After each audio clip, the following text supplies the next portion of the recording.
Hoje é um dia que eu escolhi um pouquinho mais a respeito dos relógios de entrada, né? Quando a gente fala de relógio de entrada, a gente está falando de Oriente 3 estrelas, né?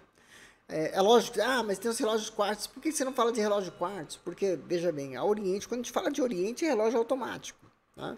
Você fala lá o que fez a régua da Oriente CI sempre foi os relógios automáticos. Né? E a Oriente produz o que? Relógios automáticos. Então, é legal os relógios quartos da Oriente? É legal sim. Inclusive, isso aí deve-se a Oriente Brasil, né? A Oriente Brasil conseguiu essa grande evolução, né, nos relógios quartos aqui no Brasil, porque a Oriente insistiu, né, em não fechar as portas, tá? A Oriente insistiu em não fechar as portas no Brasil e isso gerou uma possibilidade deles lançarem então relógios quartos no Brasil. Então, se você olhar aquele relógio Oriente, né, a grande maioria dos relógios Oriente quartos, você não vê os leãozinhos ali, né? Ele só tem escrito Oriente, que é produzido no Brasil.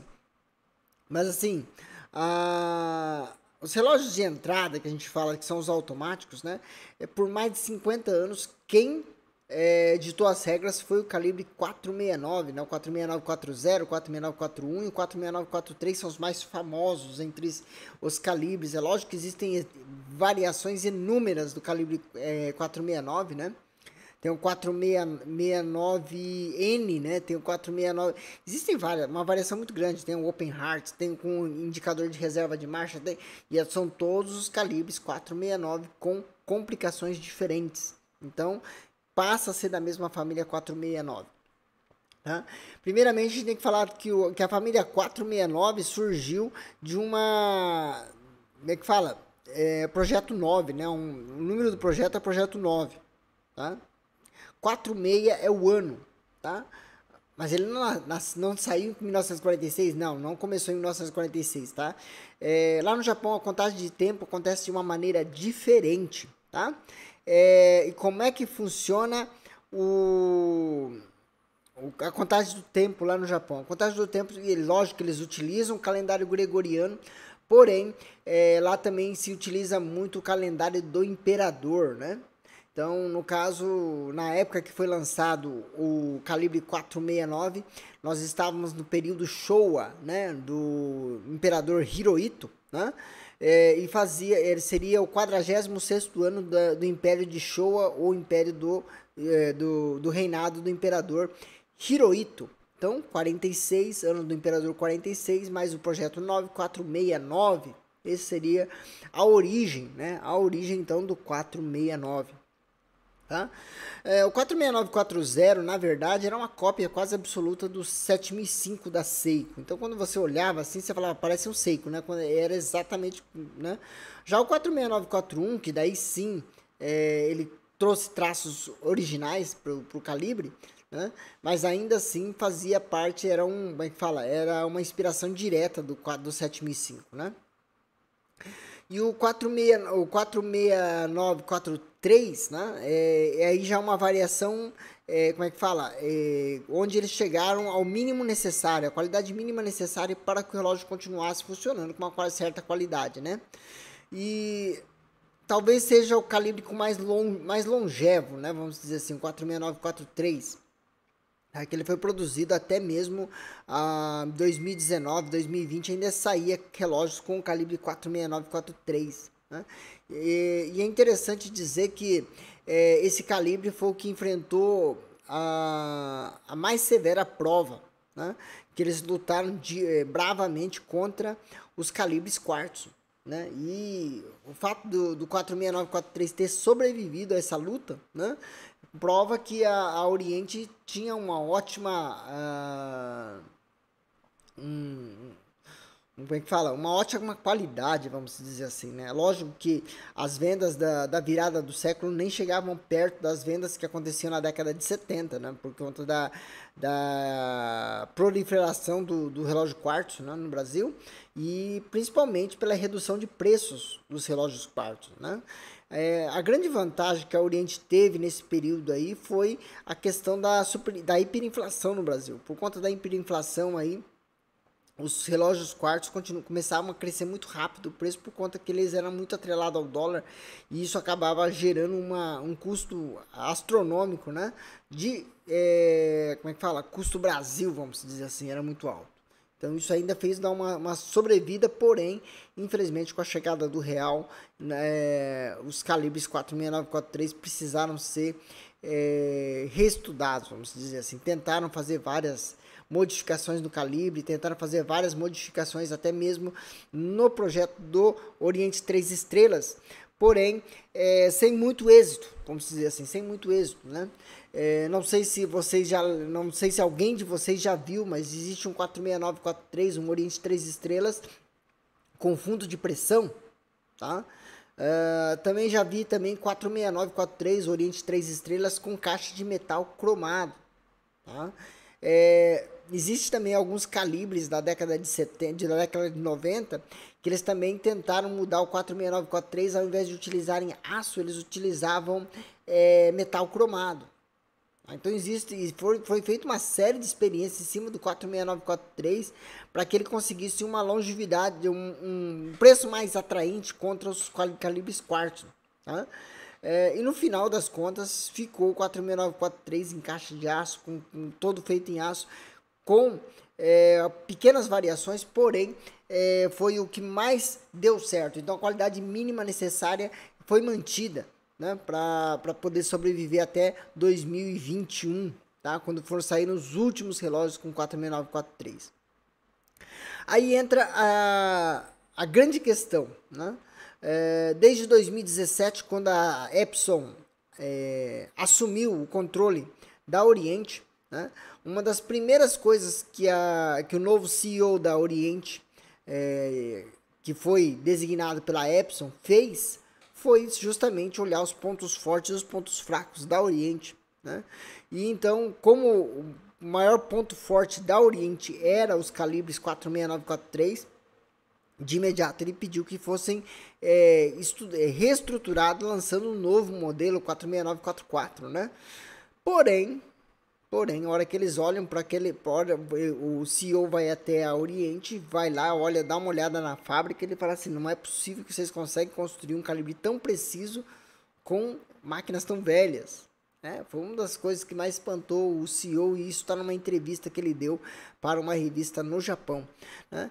E ele dizia, inclusive, que algumas máquinas provavelmente foram adquiridas antes até mesmo do 469 ter entrado em produção, de tão velhas que eram, né?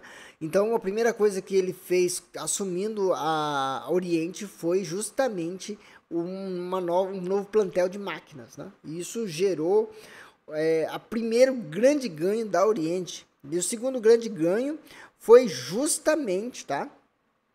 Foi justamente o modelo como é que fala? Um novo calibre que veio, né? O F49. Então, isso, tá? Como é que eu vou dizer para vocês?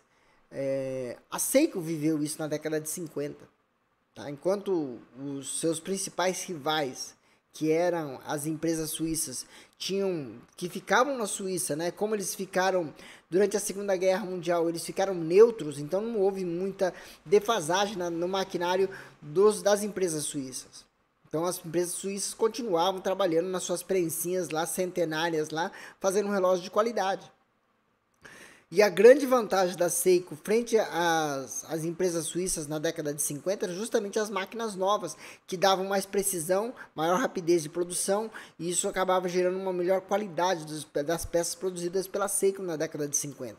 E isso se repete agora na Oriente, tá? Eles produzindo o calibre F49, eles estão com um maquinário completamente novo, uma produção em larga escala, então isso acaba deixando o preço do calibre mais barato, tendo mais agressividade para poder brigar nesse nicho, né?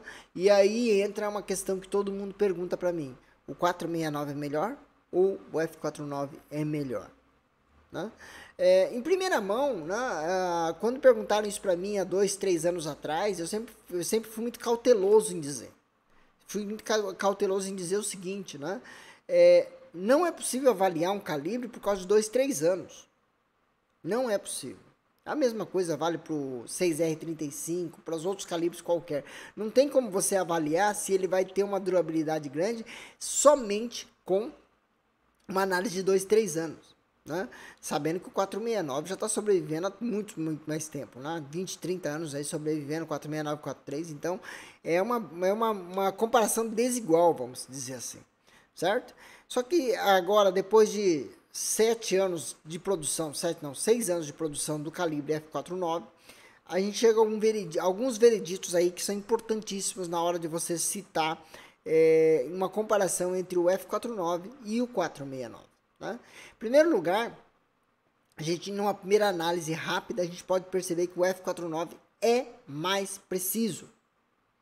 O 469 era preciso sim, mas o F49 é muito mais preciso que o 469. Não é assim. Quando a gente fala que ele é mais preciso, nós estamos falando de 1 segundo, 2 segundos dia. Um ganho de 1 segundo, 2 segundos dia não é nada. Não é nada. Mas para os mais perfeccionistas é muito. Tá?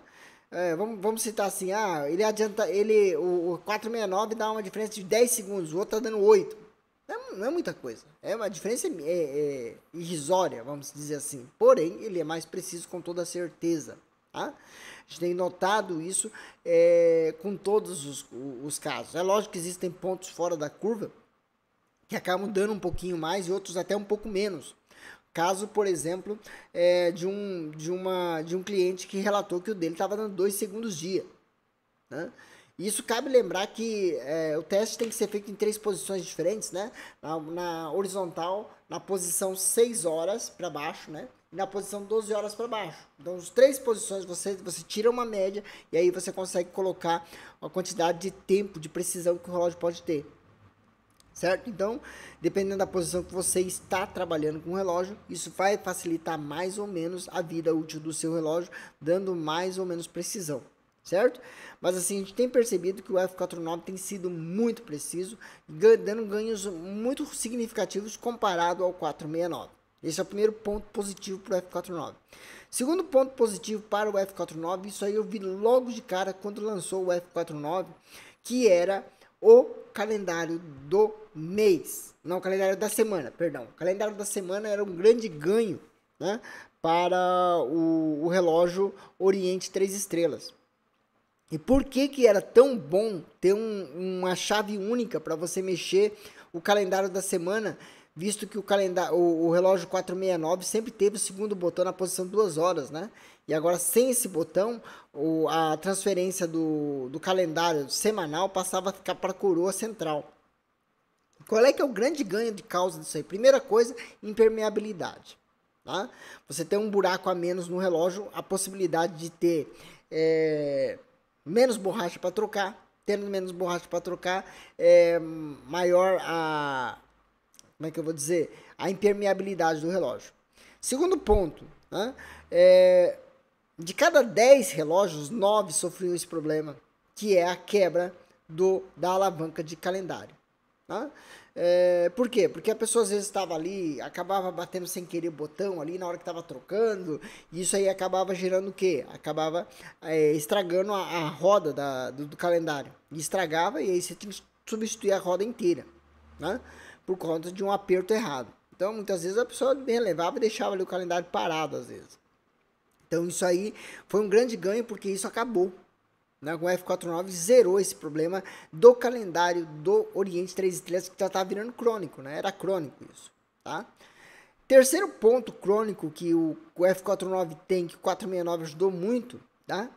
Foi a questão do rolamento do automático. O rolamento do automático do 46943, ele é uma flange bem pequena que tem ali no centro, que tem 3 parafusos. Os parafusos são minúsculos, tá? E o F49 não, o F49 ele colocou junto, ele embutiu na ponte, então quer dizer, quem segura o rolamento é a própria ponte, né? A própria ponte do automático que segura todo o a massa oscilante do relógio. Então isso aí, existe um ganho muito grande, porque você não tem 3 parafusinhos, você tem uma placa inteira apertando a massa oscilante, o rolamento da massa oscilante. Então isso aí evita muitas quebras do rolamento também, tá? Até a longo prazo, vamos dizer assim, tá? Até a longo prazo, tá? E o quarto grande ganho foi o aumento de um parafuso nessa ponte, né? Aumentou um parafuso a mais nessa ponte do automático. Isso aí dá um ganho de pressão, né? Contra a trepidação muito grande, visto que o modelo anterior, o 46943, só tinha 2 parafusos, agora tem 3. Então isso aí dá uma maior sustentação e talvez até uma longevidade maior para a própria massa oscilante e até mesmo para os próprios rolamentos do relógio. Então esses 4 ganhos aí são visíveis, tá? São visíveis, não tem como negar. A precisão, o calendário, a ponte do automático e os rolamentos, isso aí é visível já, de cara, certo? Agora tem um ponto negativo. Por ele ser um calibre muito recente, né, a disponibilidade de peças para ele é um pouquinho reduzida por enquanto.